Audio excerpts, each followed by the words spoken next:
할렐루야. 우리 주님을 사랑하시면 아멘 하시겠습니다. 오늘 성가대의 찬양처럼 여러분의 마음의 문은 활짝 열려 계십니까? 기억하십니까? 우리들의 마음의 문은 손잡이가 없다. 바깥에서는 열 수가 없어서 안에서만 열 수가 있다. 기억하십니까? 계시록 2장 10절에 보니까 예수님께서 사람들의 마음의 문을 두드린다. 마음의 문을 열어야 하나님의 나라가 임한다. 오늘 성가대의 찬양은 바로 은혜 주신다. 성도여 무엇을 열어라? 문을 열어라. 그래서 늘 고백하기를 한번 따라하실까요? 성령님 인정합니다. 환영합니다. 모셔드립니다. 바람같이 불같이 생수같이 임하여 주시옵소서. 바로 성령님을 이렇게 고백하는 것도 우리 마음의 문을 열고 우리 가운데 임하기를 원하시는 것입니다. 모 눈에 뭐만 보인다, 뭐 그런 표현이 있는데요. 제가 저희 집에 아이가 그런 일을 당하고 나니까 눈에 보이는 것마다 어떻게 이렇게 그냥 교통사고 당한 사람이 많은지 정말 거의 뭐 주위에 막 교통사고 당한 사람, 그래서 병원에 입원한 사람, 또 여러 가지 것들을 자꾸 보게 되더라고요. 최근에 어떤 KBS 아나운서 했었고 CBS 아나운서를 지금 하고 계시는 최선교 집사님이라고, 혹시 제가 사진을 준비하라는데 뭐 띄울 수 있을까요? 준비가 안 됐으면 이분이에요. 어디서 본 것 같죠? 네. 어느 날 보니까 CBS에 내가 말 기쁘게 이런 프로그램을 진행하고 계시더라고요. 그래서 저분이 크리스천이었나?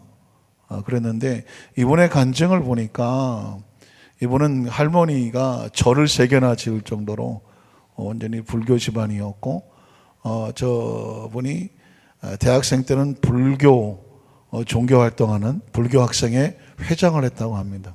그러니까 온 집안이 불교를 믿는 집안이었고, 심지어 명동에서 전도하는 사람하고 싸울 정도로 아주 그냥 불교에 아주 심취해 계신 분이었는데, 어떻게 하다가 저분이 예수를 믿고 크리스천 아나운서가 됐을까? 교통사고 때문이었어요. 그 집안에는 딸이 없고 형도 아들만 둘 있고 자기도 아들이 하나 있는데, 그 집안에 아주 오래간만 나이 32살에 딸을 하나, 혜원이라고 하는 딸을 하나 얻게 됐는데, 얘가 3살 때에 교통사고를 당해서 성모병원에 입원했는데 거의 죽기 직전이었다는 전화를 받게 됐답니다. 2.5톤짜리 트럭이 어린이 놀이터에서 놀고 있는 아이를 후진하다가 친 거예요. 치었는데 이 트럭 운전사가 사람을 쳤다는 인식이 없고, 이 차가 왜 안 나가지? 뒤로 한번 밀었다가 다시 앞으로 했다가 다시 뒤로 갔다 온 걸 2번을 왔다 갔다 한 거예요. 그러니까 뭐 3살짜리 아이가 거의 살아날 확률이 없죠. 여의도 성모병원에 입원했는데, 그 소식을 듣고 마침 여의도에서 방송 녹화를 하던 이분이 성모병원을 했는데 10분도 안 걸리잖아요. 얼마나 차가 막히는지 한 50분을 걸려갔다 합니다. 가는 동안에 마음이 정말 속이 끓고 막 죽을 것 같더라는 것입니다. 그런데 자기도 모르게 한 10분을 남겨놓고 자기도 모르게 부처님을 찾아야 되는데 하나님을 찾아야 돼요. 하나님, 정말 당신이 살아계십니까?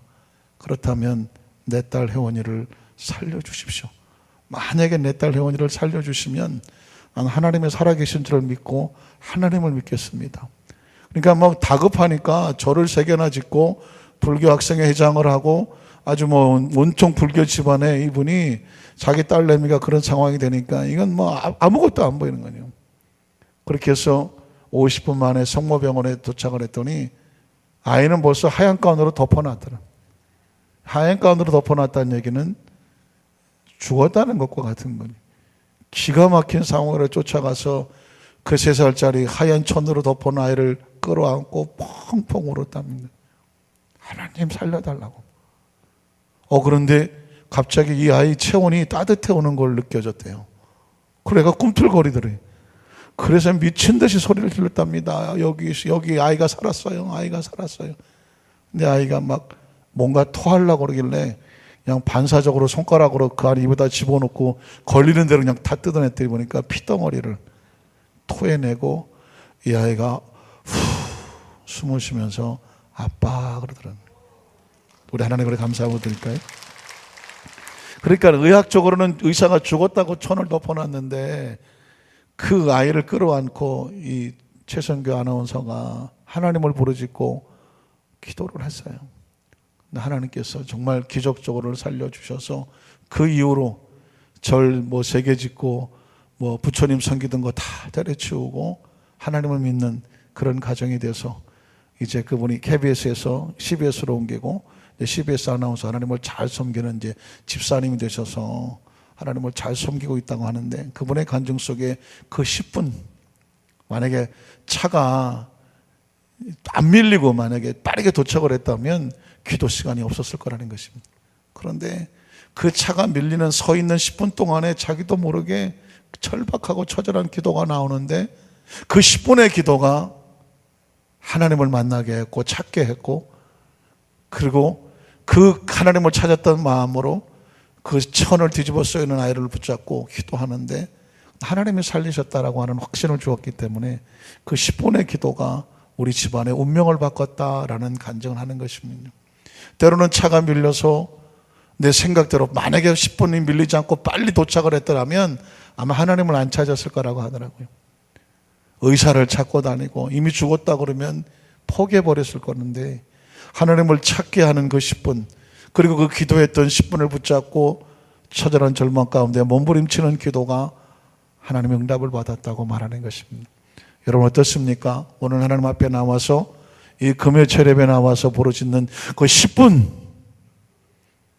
어떤 분은 10분, 20분, 30분 되겠지만 그 10분 상징적인 10분이 우리의 운명을 바꿔놓을 수 있다는 것 꼭 기억하시기를 주님의 이름으로 축복합니다. 그래서 여러분 말씀 듣기 전에 함께 부르고 싶은 찬양은 바로 우리 함께 기도해야 하는 것입니다. 한번 따라 하실까요? 기도는 하나님의 보좌를 움직입니다. 기도는 우리의 운명과 삶을 바꾸어 놓습니다. 우리 함께 찬양하고 기도하도록 하겠습니다.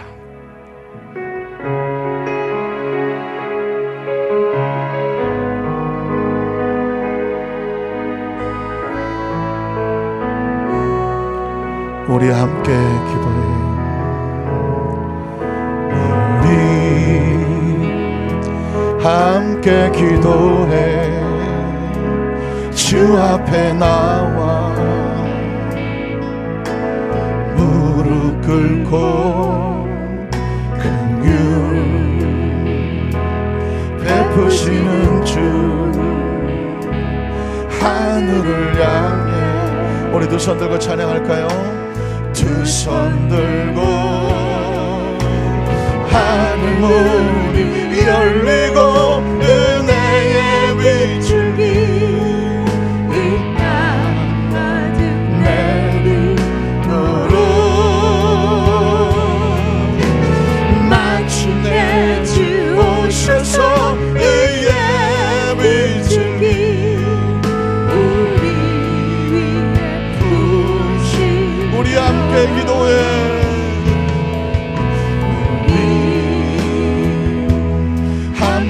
기도해. 주 앞에 나와 무릎 꿇고 긍휼 베푸시는 주 하늘을 향해 두 손 하늘 문이 열리고 하늘 문이 열리고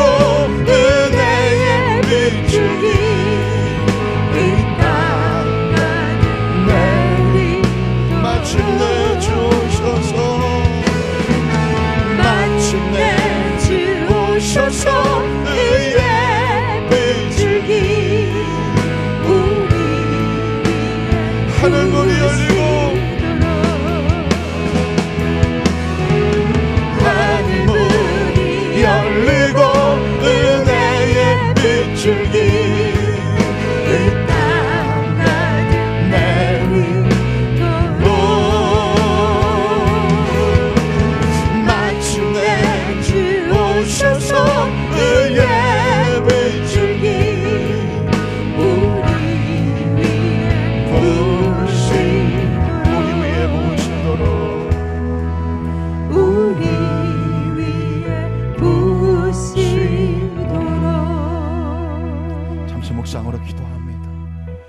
기도할 수 있다는 것이 얼마나 감사한지 모릅니다. 기도할 수 있다는 것은 놀라운 축복입니다. 기도하기 전엔 절망이지만 기도하고 나면 용기가 생깁니다. 희망이 생깁니다. 기도하기 전엔 앞이 캄캄하지만 기도하면 하늘이 열립니다. 기도하기 전엔 아픔이고 상처고 신음이지만 기도하면 하나님께서 우리의 신음을 들으신다고 말씀했습니다. 말씀을 듣기 전에 하나님 아버지를 나누며 성전에 나와서 기도하지 않고는 견딜 수 없고, 아버지의 이름을 부르지 않고는 견딜 수 없으며, 말씀을 붙잡자고는 견딜 수 없어 나와사오니 오늘 말씀하시옵소서, 역사하시옵소서, 우리의 기도의 영을 부어주시옵시고 우리의 심령이 하늘에 닿게 하여 주시옵소서. 주님 이 시간에 성령으로 운행하여 주시옵소서. 우리 치어 삼차고 통성을 한번 기도합니다. 치여 치여 치여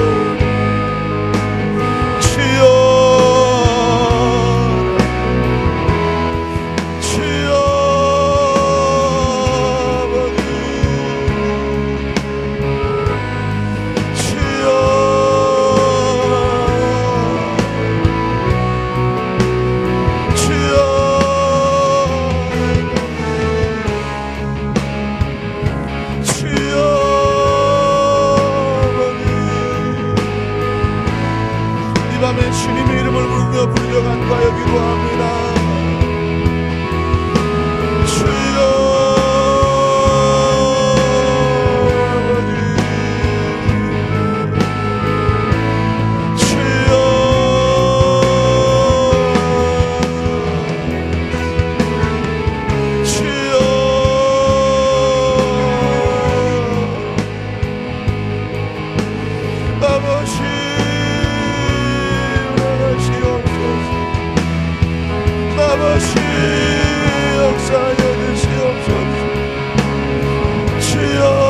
재단을 기억하여 주시옵소서.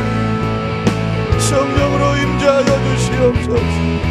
우리의 심령을 뜨겁게 하여 주시옵소서. 성령님 우리 마음을 주 앞에 맡기고 있다. 힘으로 안 됩니다. 성령님 능으로 안 됩니다. 성령님 이 시간에 바람같이 마시옵소서. 불같이 마시옵소서. 생수같이 마시옵소서. 오늘도 예수님 안에서 기적은 일어납니다. 모든 것이 합력하여 선을 이루어진 줄로 믿사옵니다. 우리의 삶에 하나님 기도하게 하시니 감사합니다. 그 10분의 기도가 운명을 바꾸는 것처럼 이 밤에 나와서 간구하여 기도하는 성도들의 마음이 이미 뜨거워지게 하여 주시옵소서. 이미 성령으로 충만하게 하여 주시옵소서. 마음의 문이 활짝 열리게 도와주시옵소서. 심령의 문이 활짝 열리게 하여 주셔서 하나님의 살아계심과 우리 하나님의 자녀됨과 하나님 우리 하나님의 되심과 우리 가운데 임재하심과 역사하심을 세상이 알게 하시옵소서. 세상이 알게 하시옵소서. 강력한 성령의 임재와 능력이 이 시간에 우리 마음을 충만하게 하소서. 하나님 우리 몸된 교회가 어떤 사명을 지고 나가야 되는지 말씀 듣고 깨달아지기를 원합니다. 성령님 말씀하시옵소서. 운행하시옵소서. 인도하시옵소서. 우리 마음을 성령으로 충만하시옵소서. 하늘문이 열리고 하늘문이 열리고 은혜의 빛이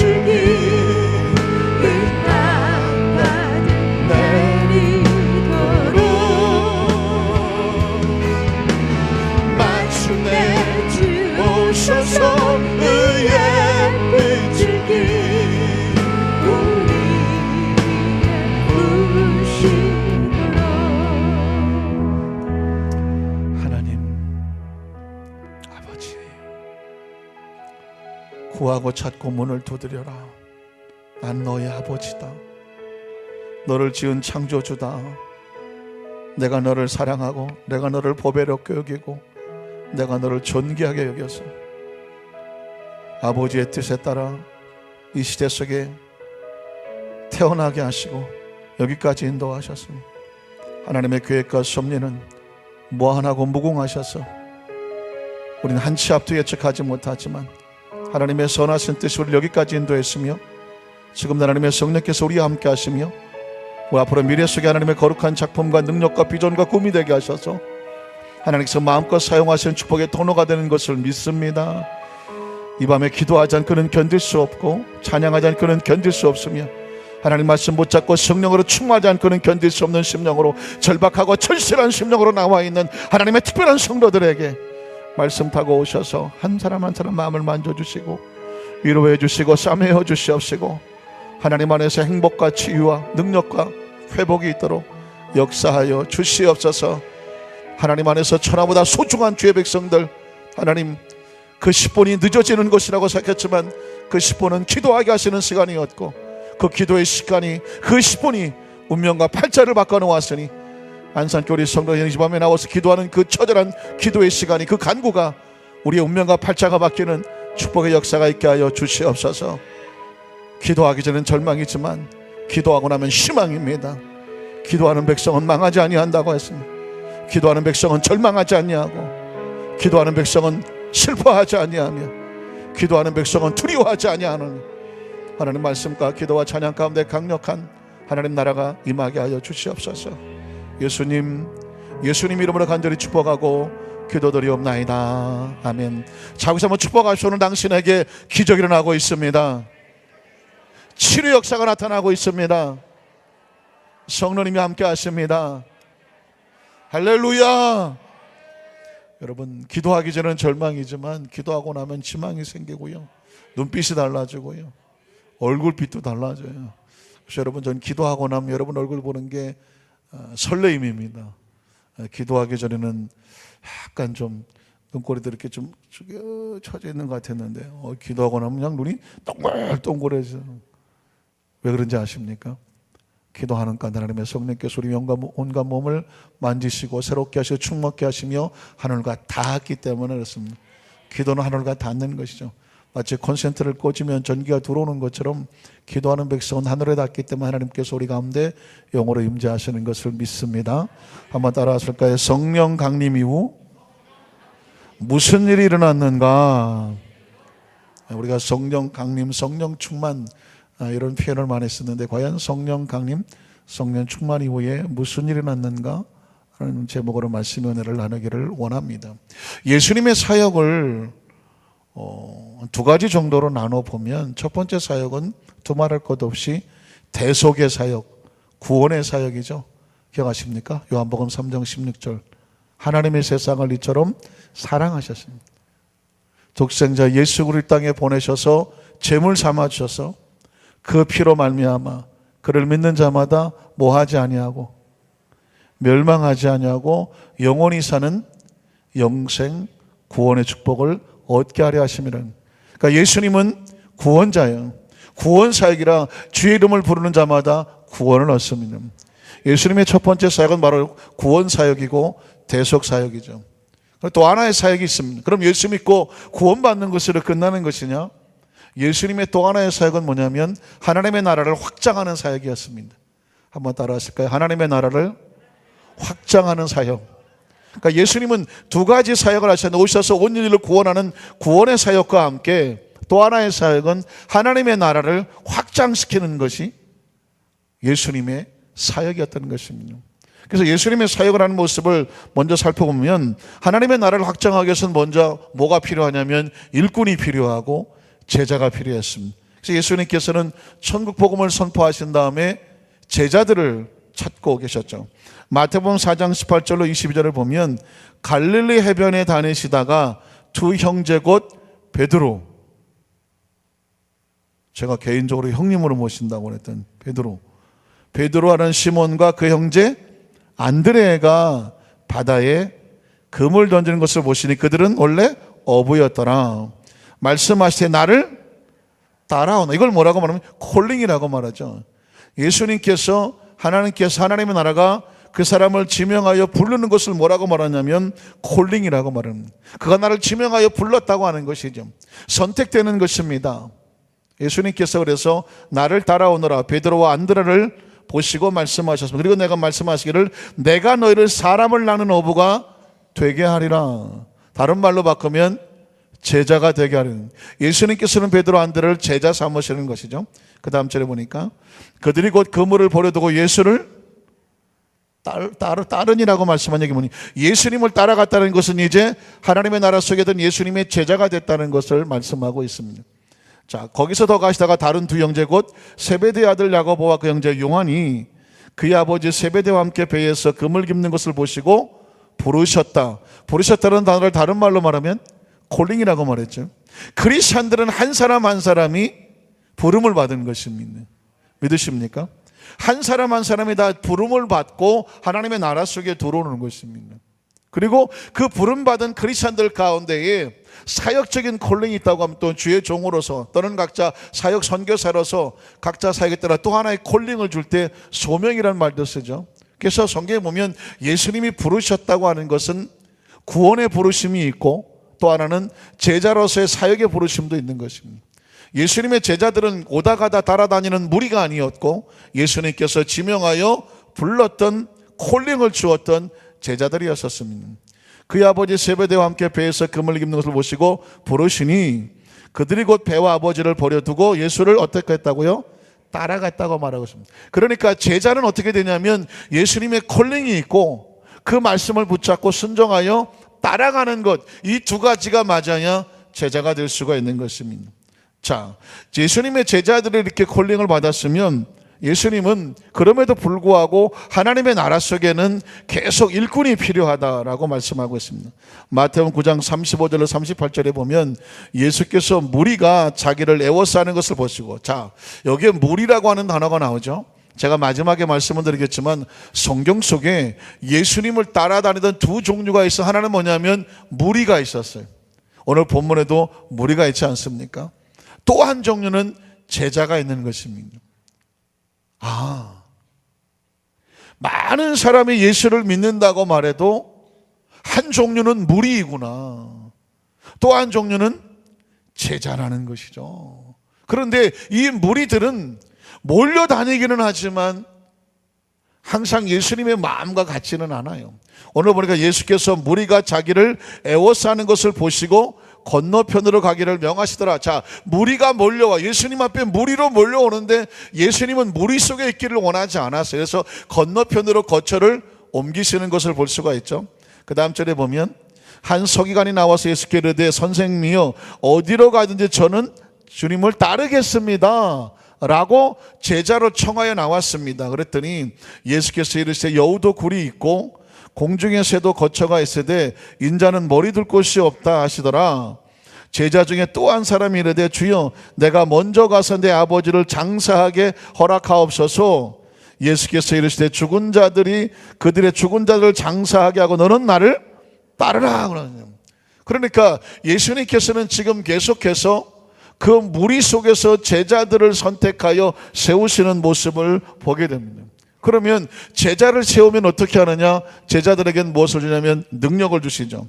마태복음 10장 1절로 8절에 보니까 예수께서 그 12제자를 부르셨습니다. 부르시고 어떻게 합니까? 더러운 귀신을 쫓아내며 모든 병과 모든 약한 것을 고치는 무엇을 주시더라? 권능을 주시더라는. 자, 누구든지 예수를 믿으면 구원받는 구원의 사역과 함께 예수님은 또 하나의 사역을 하고 있었는데 그 무리 속에서 제자를 선택하고 일꾼을 삼으셔서 무엇을 주시더라? 능력을 주시는 것입니다. 제자에게는 능력을 주시는 것입니다. 그럼 그 능력 가지고 뭐 하라고 하는 걸까요? 그 능력을 가지고 마태복음 28장 16절로 20절에 보면 어떻게 합니까? 11 제자가 갈릴리에 가서 예수께서 지시하신 산에 이르러 예수를 배웁고 경배하나 아직도 의심하는 사람들이 있더라. 예수께서 나와 말씀하여 이르시되 하늘과 땅의 모든 권세를 내게 주셨으니 그러므로 너희는 가서 모든 민족으로 무엇을 삼아라? 제자를 삼는 거예요. 제자들이 나가서 예수님의 명령에 따라서 또 그리스도의 제자들을 삼으라고 하는 것입니다. 자, 그러니까 제가 오늘 지금 말씀을 드리는 것은 예수님이 하나님이신데 하나님의 아들이 이 땅에 오셔서 과연 무슨 사역을 하셨는지 통째로 한번 알아보는 거예요. 통째로.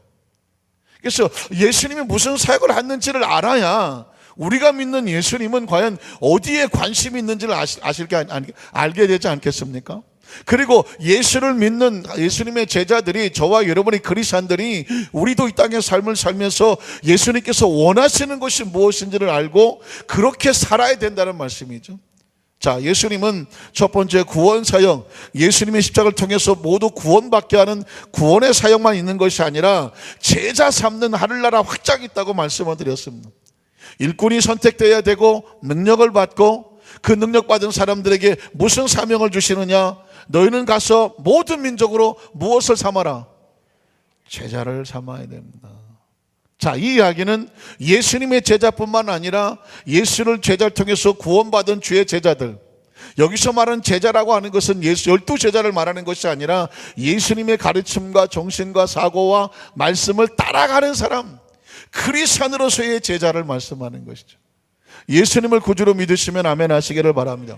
그러니까 저와 여러분은 예수를 믿고 교회에 나와 있는 성도, 교인, 신자, 크리스찬 다 좋은 이야기인데, 여기서 한 단계 더 나가서 뭐가 되어야 될까요? 제자가 되어라. 옆에 분 한번 축복하십시오. 당신은 예수님 안에서 예수님의 제자입니다. 확신합니까? 정신을 바짝 차리셔야 돼요. 나 어느 교회 다니는 교인이에요, 성도예요, 신자예요. 여기서 끝나면 절대로 안 돼요. 교회에 상관없이 이 땅의 모든 크리스찬들은 당신은 누구십니까? 라고 물었을 때 나는 예수 그리스도의 제자입니다. 제자예요. 굉장히 중요해요. 왜냐하면 예수님의 마지막 지상명령이 뭐냐면 너희는 모든 민족으로 제자를 삼으라고 말씀했습니다. 예수님께서 원하시는 것은 제자예요. 제자. 몰려다니는 무리가 아니에요. 몰려다니는 무리가 아니라 그 무리 가운데서 진정 예수님의 말씀을 따라 행하는, 그 가르침에 목숨을 거는 제자. 예수님은 우리에게 제자 되기를 원하시는 줄로 믿습니다. 자, 그렇다고 한다면 두 번째로 예수님은 이 사명을 맡기시고 또 승천하셨습니다. 그러면 예수님 이후에 이 구원의 사역과 제자 삼는 사역은 누가 하느냐?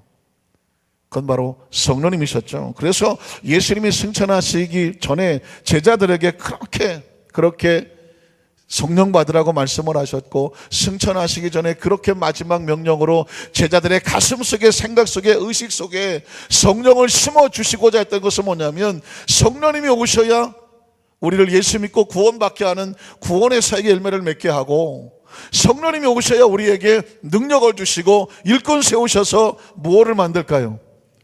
제자를 만드는 것입니다. 그러니까 성령 충만은 우리로 그리스도의 제자 되게 하는 강력한 영적 배터리 같다는 겁니다. 보실까요? 요한복음 14장 16절로 17절에 보면, 요한복음 14, 15, 16, 17은 마가다락방의 예수님의 최후의 만찬의 말씀이라고 말씀을 드렸습니다. 그런데 최후의 만찬의 말씀의 가장 핵심의 포인트는 보혜사 성령님이셨습니다. 내가 아버지께 구하겠으니 그가 또 다른 보혜사를 너희에게 주사 영원토록 너희와 함께 있게 하리니, 그래서 그는 진리의 영이라 세상은 너희 그를 받지 못하나니 이는 그를 보지도 못하고 알지도 못함이라. 그러나 너희는 다르다. 뭐가 다를까요? 너희는 그리스도의 제자야. 세상은 성령이 와도 알지 못하지만 그러나 너희는 성령을 알아. 너희는 그를 안다고 말했습니다. 왜냐하면 예수님의 제자는 누구의 제자일까요? 성령의 제자예요. 예수님의 제자는 성령의 제자니, 예수를 아는 사람은 성령을 알게 돼요. 그런데 예수를 모르는 사람은 성령을 모르게 되죠. 예수를 정확히 아는 사람은 예수의 가르침에 따라서 성령을 알게 되니까 너희는 그 성령을 알게 된다. 그러나 너희는 그를 안 하니 그는 너희와 함께 거하시며 또 너희 속에 계시겠습니다. 왜 그분이 오셔서 우리와 함께 거하고 우리 속에 계셔야 될까요? 우리로 무엇을 만들려고 하십니까? 제자를 만드는 것입니다. 성령 충만 받아야 되는 이유는 뭐냐? 우리가 그리스도의 제자가 되기 위해서라는 것입니다. 아마 이렇게 묻는 사람이 있을지 모릅니다. 아유, 순복음교회 맨날 성령 충만하는데 성령 충만 받아서 뭐 하려고? 그 뭐라고 하셔야 돼요? 예수님의 제자 되게 하려고. 예수님의 마지막 명령이 뭐예요? 모든 민족으로 제자 삼으라 그랬습니다.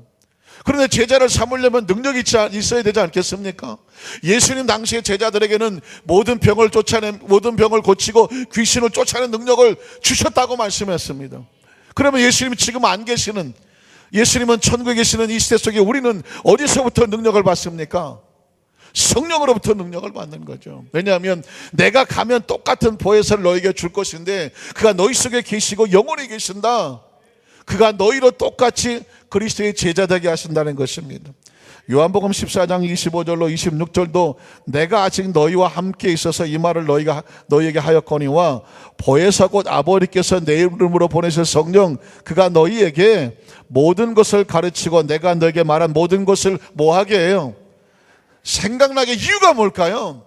그리스도의 제자들은 그리스도의 말씀을 알고 그리스도의 말씀대로 말하고 말씀대로 살고 말씀대로 생활해야 되니까, 그리스도께서 말씀하신 것이 내 안에 오셔서 내 속에 들어와서 나오려고 하면 성령님이 우리를 가르쳐 주셔야 되거든요. 아하, 성령 충만을 받아야 되는 이유는 뭘까? 그리스도의 제자 되게 하시는 것이구나. 요한복음 16장 7절에도 이렇게 말씀합니다. 그러나 내가 너에게 실상을 말하노니 내가 떠나가는 것이 너희에게 유익이라니. 요거 참 재밌는 말씀입니다. 예수님이 빨리 승천하는 것이 너희에게 유익이다, 이런 말씀을 합니다. 우리가 볼 때는 예수님께서 늘 함께 계셔서 한 2000년 동안 나이도 좀 안 잡수시고, 아니 나이는 잡수셔도 늙지는 않으셔서 지금 우리 가운데도 예수님을 만날 수 있으면 얼마나 좋겠습니까? 저는 개인적으로 늘 부러웠던 것이 뭐냐면 예수님 시대 사람들하고 예수님의 12제자였었어요. 왜 부러웠을까요? 하나님의 아들 예수 그리스도 이 땅에 육체를 입고 오셨는데 그분과 동시대에 살았다는 것이죠. 그분을 보고 만지고 그분의 음성에 육성을 들었고 그분의 기적을 현장에서 보았다는 것입니다. 지금 인류 역사가 뭐 얼마나 되는지 모르겠지만 이 땅에서 얼마나 많은 삶을 살았는지도 모르겠고 얼마나 살지도 모르겠어요. 그러나 어느 시대에 지금 가장 정말 부러운 시대는 예수님 당시 시대가 아니겠습니까? 예수님을 직접 보았던 사람들입니다. 그런데 예수님께서 뭐라고 말씀하냐면 내가 빨리 지구를 떠나는 것이 너희에게는 유익이다. 왜 그랬을까요? 내가 가야 누가 온다고요? 성령이 오신다는 거예요. 내가 떠나가는 것이 너에게 유익이라 내가 떠나가지 아니하면 보혜사가 너희에게로 오시지 않는다. 내가 가야 내가 그를 너에게 보내게 될 것이다. 무슨 말씀입니까? 예수님은 육체를 가지고 계시기 때문에 시간과 공간의 제한을 받아서 여기 계시면서 동시에 여기 계실 수가 없어요. 그러나 보혜사 성령님은 영이시기 때문에 이 시간과 공간을 초월해서 모든 예수를 바라고 원하는 심령마다 동시에 존재하게 되시는 거죠. 그게 이제 4차원적인 사건이고 영적인 사건인데, 그래서 예수님께서는 우리에게 성령을 끝으로 강조하신 이유가 뭘까요?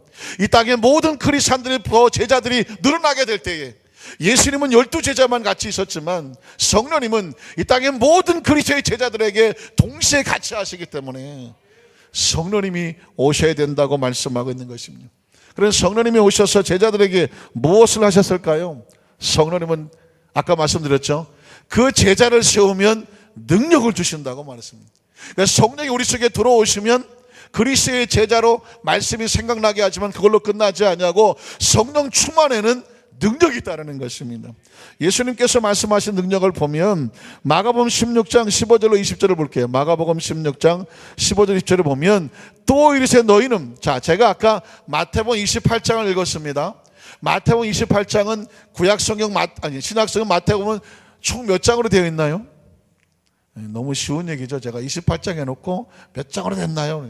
난 절대로 여러분에게 모르는 질문을 해갖고 여러분을 곤혹스럽게 하고 싶지가 않아요.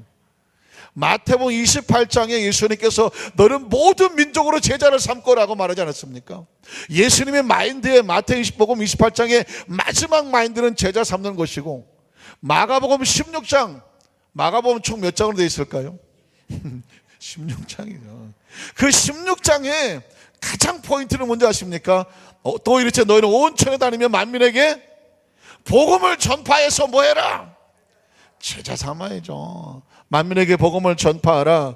믿고 침례를 받는 사람은, 제자 되는 사람은 구원을 얻을 것이요 믿지 않는 사람은 이미 믿지 않으므로 정죄를 받게 될 것이다. 믿는 자들은, 여기서 믿는 자들은 굉장히 중요합니다. 그냥 예수를 믿는 자가 아니라 이 앞에 문맥을 보면 예수님께서 부활하신 것을 믿지 않는 사람들이 많았어요. 그래서 예수님께서 부활을 믿지 않는 자들을 책망하시는 걸 볼 수가 있습니다. 부활을 믿는다는 것은 뭐냐면 영생을 믿는다는 것이고, 부활을 믿는다고 하는 것은 우리의 생명이 지구로 끝나지 아니하고 영원한 세계가 있다는 것을 믿는 것이고, 부활을 믿는다고 한다는 것은 하나님을 믿는 것이고 하나님의 나라를 믿는 것이에요. 믿으십니까? 그러니까 이 의식이 있는 사람들, 이 부활을 믿고 의식이 있는 사람들에게는 이런 표적이 따른다고 말하고 있습니다.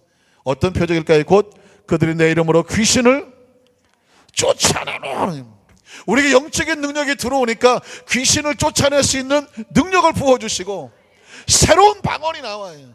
영으로 하나님과 통화할 수 있는, 영으로 대화할 수 있는 새 방언을 말하고, 뱀을 집어 올리며 무슨 독을 마실지라도 해를 받지 아니하며 병든 사람의 손녀들 나으리라. 사실 이 구절을 앞에 보면 굉장히 좀 난해한 구절이 있습니다. 뱀을 짚고 무슨 독을 마셔도 죽지 않는, 해를 받지 않는다. 이 말이 사실은 그 시대 문자적으로 보면 뱀을 짚는다든가 독을 마신다든가 이런 것들은 사실상 실제적으로 독사에다 손을 댄다든가 실제적으로 청산가리를 먹어도 안 죽는다, 이런 의미가 아니죠. 아까 부활의 생명을 믿는 사람은, 영원히 사는 생명을 가지고 있는 사람은 이 세상인 어떤 독이라든가 어떤 영적인 것들이 그 영원한 생명을 해할 수 없다는 것입니다. 그 안타깝게도 저 아프리카의 어떤 목사님이, 참 가슴 아픈데, 아프리카의 목사님 한 분이 뱀 전문가예요, 이분이. 그래갖고 이분은 부흥 집회 때마다 이 본문의 말씀을 가지고 하면서 성령의 능력을 받는 사람은 무슨 독을 마실지라도 해를 받지 아니하며 뱀에게 물려도 해를 받지 않는다고 그래갖고는 그걸 그냥 문자적으로 해석을 하셔갖고 부흥회 때 뱀을 풀어놓으시고 그 손에 자꾸 물리셔. 그런데 어떤 뱀은 또 독이 좀 약해서 물려도 해를 받지 않는데, 최근에 너무 심한 그 독이 있는 그 독사한테 이렇게 물리셔갖고 집에 갔다가 돌아가셨어요. 그래서 그냥 그 기독교 신문 기사에 났어요. 그래서 성경이라는 게 해석하는 게 참 중요합니다. 그렇다고 해서 매번 독사한테 몰리면서 이렇게 집회하시는 것도 보면 참 마음이 안 됐기도 한데, 그러나 성경은 그렇게 해석하는 것은 아니에요.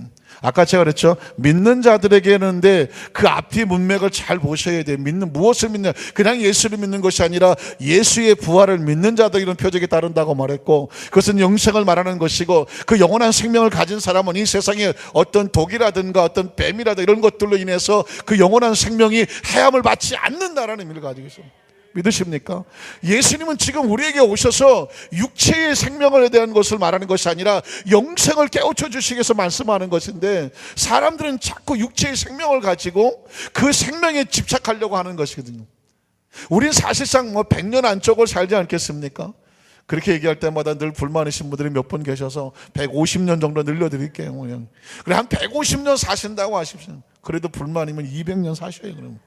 그러나 중요한 것은 200년을 살든 300년을 살든 우린 시간과 공간의 제한을 받아요. 지구로 끝이 나지 않겠습니까? 근데 예수님이 오셔서 우리에게 주는 새로운 컨셉, 새로운 차원은 뭐냐?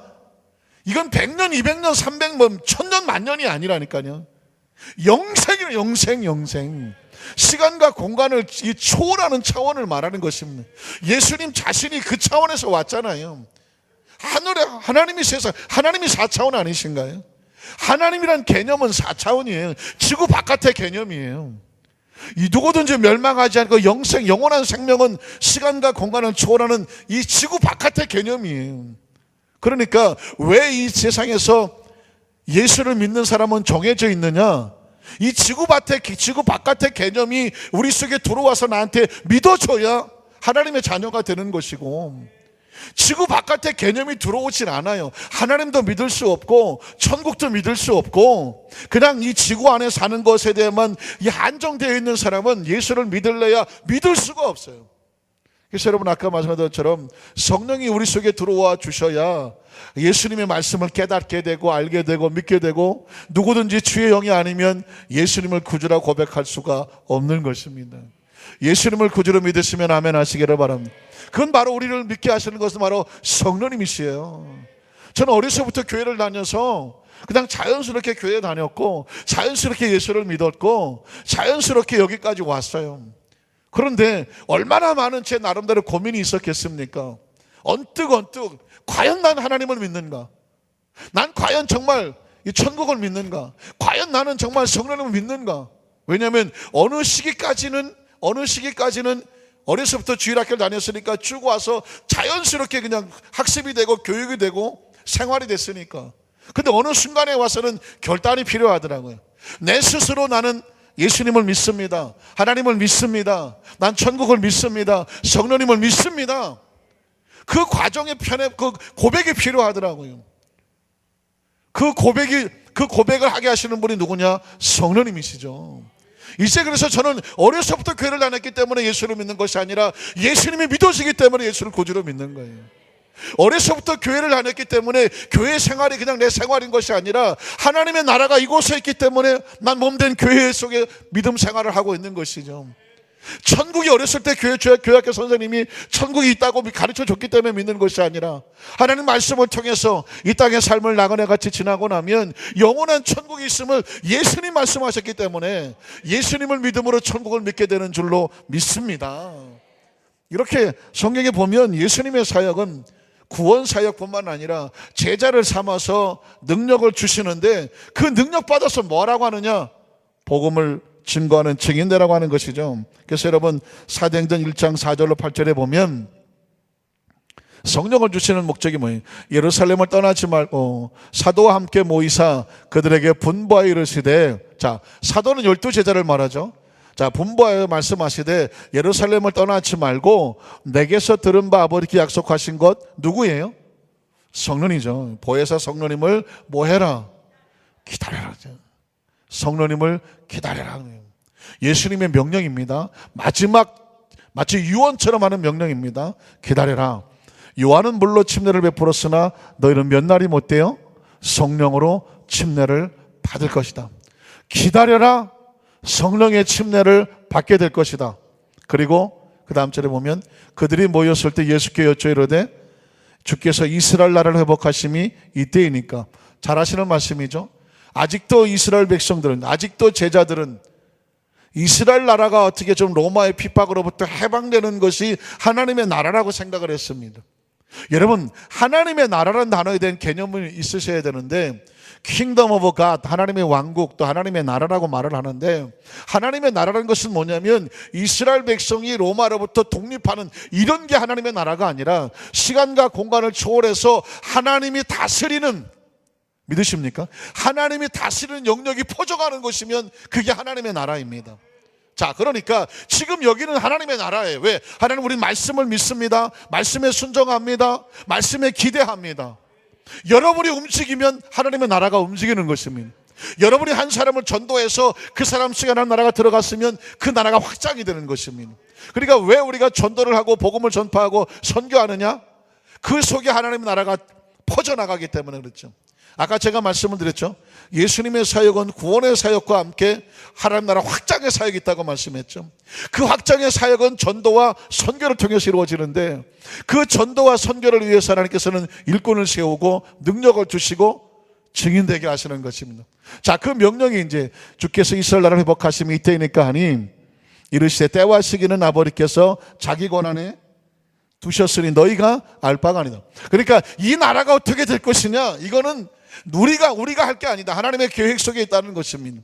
그러면 우리는 어디에 관심을 가져야 될까요? 8절에 보니까 오직 성령이 너에게 임하시면 너희가 무엇을 받고 권능을 받고 예루살렘과 온 유대와 사마리아 땅끝까지 뭐가 돼야 돼? 뭐가 확장이 되면? 하나님의 나라가 다스림이 통치하심이 뻗어나가면 그것이 확장이 되어지는 데 있어서 너희가 뭐가 되라? 증인이 되라고 말씀하는 것입니다. 여러분, 사실 오늘 말씀은 예수님의 사역의 통째로 머릿속에 들어오고 내가 예수를 믿으면 과연 뭘 해야 되는지를 완전한 개념을 정리해 주는 것입니다. 예수님을 구주로 믿으시면 아멘 하시기 바랍니다. 성령을 인정하시고 환영하시면 아멘 하시기 바랍니다. 예수 믿고 구원받았어요. 성령께 소리 가운데 들어오셨어요. 한 사람 한 사람을 일꾼으로 세우셨죠. 그리고 우리의 궁극적인 목적은 제자가 되는 것입니다. 그 제자들에게는 구하고 기다리라고 말했죠. 성령의 세례가 날마다 임하기를, 권능이 들어와야 돼요. 기다리라고 말했죠. 성령 권능을 받아야 되죠. 남은 생에 200세 동안 뭐 하실 거예요? 200년 동안 앞으로 뭐 하시냐고요. 천국 가는 그날까지 뭐 하셔야 되냐면 증인 되라고 하는 거죠. 증인.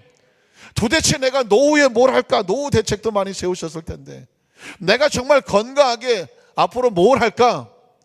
이 땅에 사는 동안입니다. 이 땅에 사는 동안에 예수님의 명령에 따르면 뭐가 되라? 증인 되는 것입니다. 제자의 사명은 증인 되는 것이고 그 증인을 위해서 성령님께서 능력을 부어 주시는 줄로 믿습니다. 그래서 그 말씀에 따라 사도행전 2장 1절로 4절에 보면 성령이 강림하신 겁니다. 이 사도행전 2장 1절은 뚝 떨어진 장면이 아니라 이와 같은 하나님 나라의 사역이 쭉 오면서 예수님이 승천하시며 말씀하셨고 그게 현실 속에서 우리 가운데 임한 사도행전 2장 1절로 4절은 예수님의 사역을 통째로 완성하시고 제자들에게 이제 마지막 명령하시고 가시고 난 다음에 예수님의 말씀대로 하나님의 나라가 실제로 능력으로 임하는, 권세로 임하는, 불로 임하는 그 장면이 바로 사도행전 1장 1절로 4절입니다. 그런 차원에서 이 본문을 같이 한번 읽어보겠습니다. 오순절 날이 이미 이름에 그들이 다 같이 한 곳에 모였더니, 왜 모였을까요? 제자들이 성령 충만받기 위해서 예수님 명령 따라 기도하고 기대하고 기다리는 것이죠. 그랬더니 호련히 하늘로부터, 이 하늘은 어디예요? 하나님의 나라로부터 급하고 강한 바람 같은 소리가, 무엇이 임재합니까? 성령이 임재하는 거죠. 그들이 앉은 온 집에 가득하며 충만하며 마치 불의 여처럼 갈라지는 것들이 그들에게 보여 각 사람 위에 하나씩 임재하셨다는 거죠. 성령의 권능이 임재하셨다는 것입니다. 그들에게 성령이 임재하니까 그들이 성령의 충만함을 받고 성령의 말하게 하심을 따라, 자신이 하는 게 아니에요. 성령이 말하게 하심을 따라서 그 혀를 붙잡아서 다른 언어들로 말하기를 시작했다고 말하고 있습니다. 이게 바로 하나님의 약속의 말씀이 이루어지는 것이고 성령이 강림하는 것이고 교회가 탄생하는 거예요. 여기서 교회가 탄생하는 것입니다. 제가 그랬죠. 성령 강림 이후에 도대체 무슨 일이 벌어졌느냐, 오순절 성령 세례 이후에 과연 뭐가 어쨌다는 것이냐. 자, 본문으로 바로 넘어가겠습니다. 자, 사도행전 2장 22절로 24절에 보면 이스라엘 사람들아 이 말을 들으라. 너희도 아는 바와 같이 하나님께서 나사렛 예수로 큰 권능과 기사와 표적을 너희 가운데서 베푸사 너희 앞에서 그를 증언하셨느니라. 그가 하나님께서 정하신 뜻과 미리 아신 대로 내준 바 되었거늘 너희가 법 없는 자들의 손을 빌려 못 박아 죽였으나 하나님께서 그를 사망의 고통에서 풀어 살리셨으니 이는 그가 사망에 매여 있을 수 없었음이라. 32절로 36절에 가면 이 예수를 하나님이 살리신지라 우리가 다 이래 증인이로다. 자, 베드로가 자기에게 말하죠. 성령 받고 나서 베드로는 자기가 무엇을 해야 될지를 알았습니다. 자기를 누구라고 설명합니까? 증인이라고. 예수가 부활하고 승천한 것에 대해서 내가 증인이라고 말하고 있습니다. 제자는 자기가 뭐 하는지를 아는데 제자는 뭐가 된다? 그리스도의 증인 되는 것입니다. 자, 우리가 다 이래 증인이다. 12제자가 120문다가 다 증인이라고 말했습니다. 하나님의 오른손으로 예수를 높이시며 그 약속하신 성령을 아버지께 받아서 너희가 보고 듣는 이곳을 약속대로 부어 주셨느니라. 다윗은 하늘에 올라가지 못하였으나 친히 말하여 이르되 주께서 내 주에게 말씀하시기를 내가 내 원수로 내 발등상이 되게 하기까지 너는 내 우편에 앉아있으라 하셨도다 하였으니 그러나 이스라엘 온 집은 확실히 알지니 너희가 십자가에 못 박으니 예수를 하나님이 주와 그리스도가 되게 하셨느니라. 증인이 뭘까요? 예수가 그리스도라는 것을 증언하는 거예요. 예수가 그리스도입니다. 당신에서 십자가 올라가 몸짓고 피 흘려 죽으셨고 누구든지 예수를 믿으면 하나님의 자녀가 될 수 있습니다. 그 예수로 말미암아 우리의 과거와 현재 미래죄를 용서받을 수 있습니다. 당신에게도 예수님이 필요합니다. 예수 믿고 천국 가고 예수님 안에서 하나님 나라가 있습니다. 이 복음을 전하는 자가 증인이요 그리스도의 제자인 줄로 믿습니다. 그러면 어떤 일이 벌어집니까? 사도행전 2장 37절에 보니까 그들이 이 말을 듣고는, 자, 우리는 증언만 하는 거예요. 말주변이 좀 모자랄 수도 있고요. 우리가 좀 부족할 수 있어요. 그러나 베드로도 부족합니다. 이 말을 증언했더니 그들이 이 말을 듣고 마음이 이건 누가 하는 걸까요? 성령이 하는 거예요. 그냥 오늘 만난 사람, 어떻게 보면 지금 이 사람 내가 다시 못 만들 것 같은 사람, 그냥 지나치면 이 사람 지옥으로 떨어질 것 같은 사람, 그 사람에게 그냥 예수를 증언하는 거예요. 증인이니까. 우린 밥 먹고 하는 일이 증인이니까. 그랬더니 그들이 이 말을 듣고 마음에 찔렸어. 성령께서 그들을 지금 살리려고 하는 거죠. 베드로와 다른 사도들에게 물어 이르되 형제들아 우리가 어찌할꼬 하거늘, 우리가 복음을 전하고 증언을 하면 성령께서 그들의 마음을 변화시켜 주시는 것이죠. 38절로 40절에 보면 베드로가 이르되 너희가 회개하여, 자, 구원받는 길이죠.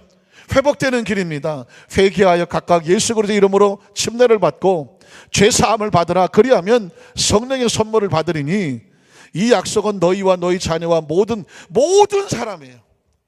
우리가 저건 안 될 것 같아 그런 사람이 없어요. 모든 먼데 사람 곧 주 우리 하나님이 얼마든지 부르시는 자들에게 하신 것이라 하고, 또 여러 말로 확증하며, 확증도 증언이죠. 확실한 증거를 대하며 권하이르되 너희가 이 패역한 세대에서 구원을 받으라 하니 어떻게 되겠습니까? 그 결과 어떻게 되겠어요? 많은 사람이 돌아오겠죠. 그래서 41절 42절에 보면 이 말을 받은 사람들은 침례를 받으며 이날의 신도의 수가 3,000이나 더하더라. 강력한 성령이 그들의 마음을 움직여서 돌아오게 하니까 구원의 역사가 맺었다고 말합니다. 42절에 보면은 그들이 사도의 가르침을 받아 서로 교제하고, 자, 여기서부터 이제 교회, 초대교회가 세워지는 것입니다. 초대교회에 뭐가 있었냐면 사도의 가르침이 있었죠. 말씀의 가르침이 있었습니다. 그리고 서로 교제했습니다. 성도가 교회 안에, 공동체 안에 서로 아름다운 친교를 했다는 것이고, 떡을 뗐다는 얘기는 성만찬을 했다는 것입니다. 그리스도의 살을 떼는 것처럼 떡을 떼며 그들이 모이면 뭐였을까요? 오로지 기도하기를 힘썼습니다. 왜 그랬을까요? 그 교회의 공동체를 위해서, 하나님 나라의 확장을 위해서 기도하기를 했었죠. 그 다음 43, 45절에 보면 사람마다 두려워하였습니다. 왜 두려워하냐면 사도들로 말미암아 기사와 표적이 많이 나타나니 믿는 사람이 다 함께 있어서. 자, 우리는 사실은 한 공동체는 사실을 알아요. 교회는 공동체예요. 모든 물건을 서로 통용하고, 사실은 쉽지 않아요. 여기까지 가는 것은 정말 아마 작은 공동체는 그렇게 있을지 모르지만 그 초대교회 처음은 어떻게 했냐면 그들이 각자 자기 재산을 주장하지 않았다는 것입니다. 믿는 사람이 다 함께 있어서 모든 물건을 서로 같이 통용하고, 또 재산과 소유를 팔아서 각 사람의 필요를 따라서 나누어 주었다고 말하고 있습니다. 사실상 이 민주주의, 자본주의 사회에서는 쉽지 않은 거예요. 그러나 이렇게는 할 수 있어요.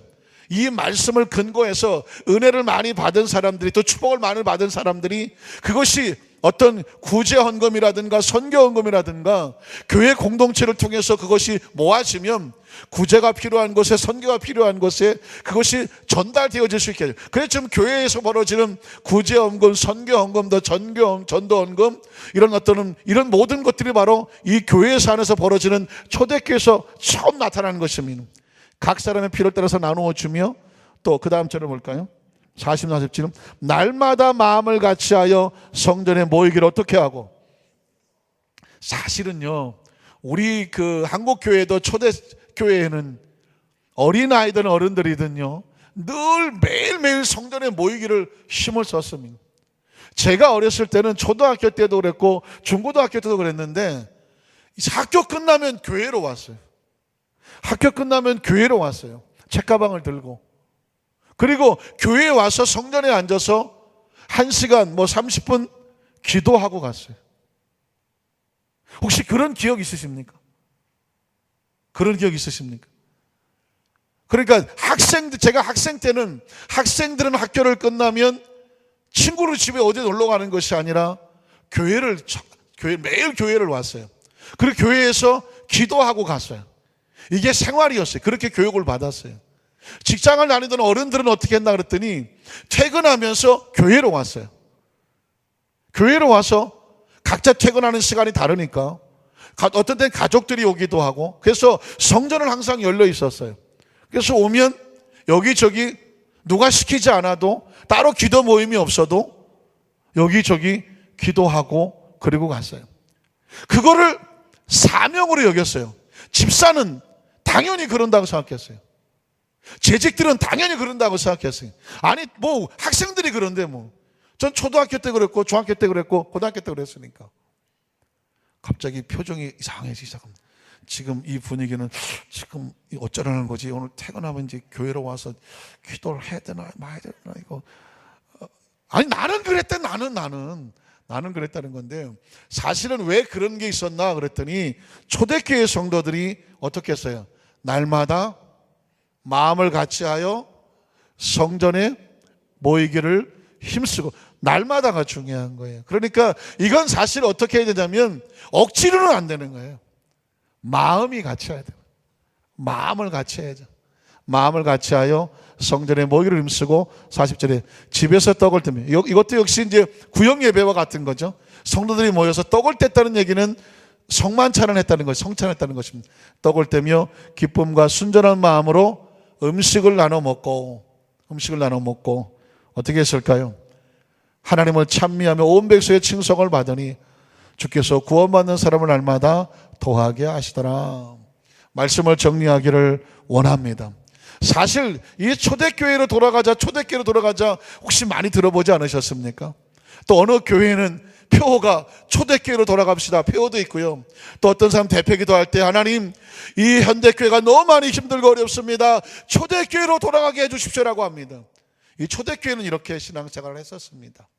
그러나 오늘날 현대에 같이 그렇게 똑같이 할 수는 없겠죠. 그러나 마음 많은 날마다 성전에 모이지 못한다고 할지라도 날마다 마음 많은 예수님은 한 마음이 되어져서 교회를 위해서 기도해주고 주의 종들을 위해서 기도해주고 성도를 위해서 기도해주고 이 나라와 이 민족을 위해서 선교하며 구제하며 기도하는 마음으로 하나 있는다고 하면 날마다 모이는 것과 같습니다.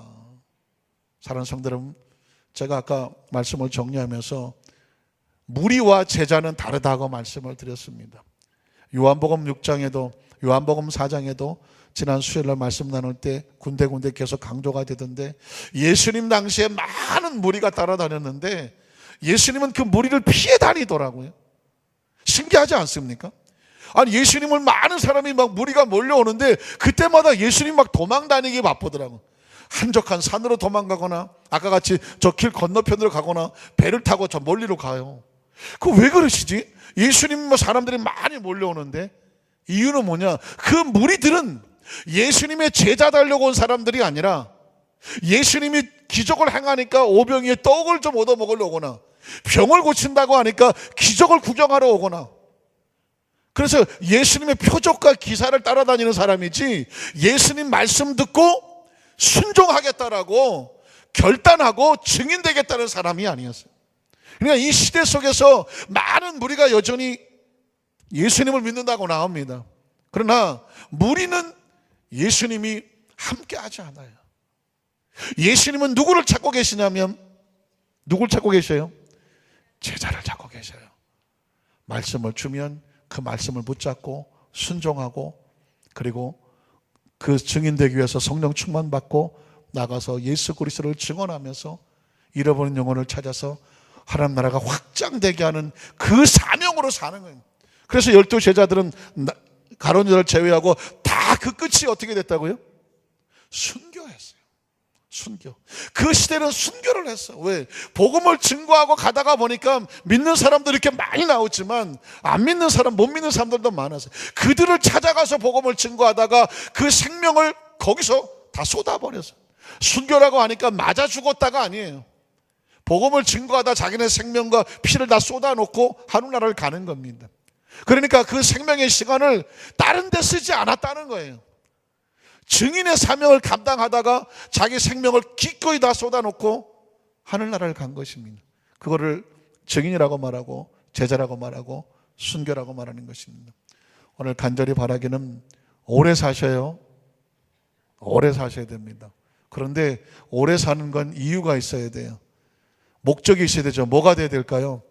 제자가 되고 증인이 돼야 돼요. 그런데 증인이 되고 제자가 되려면 성령의 충만함이 없으면 안 됩니다.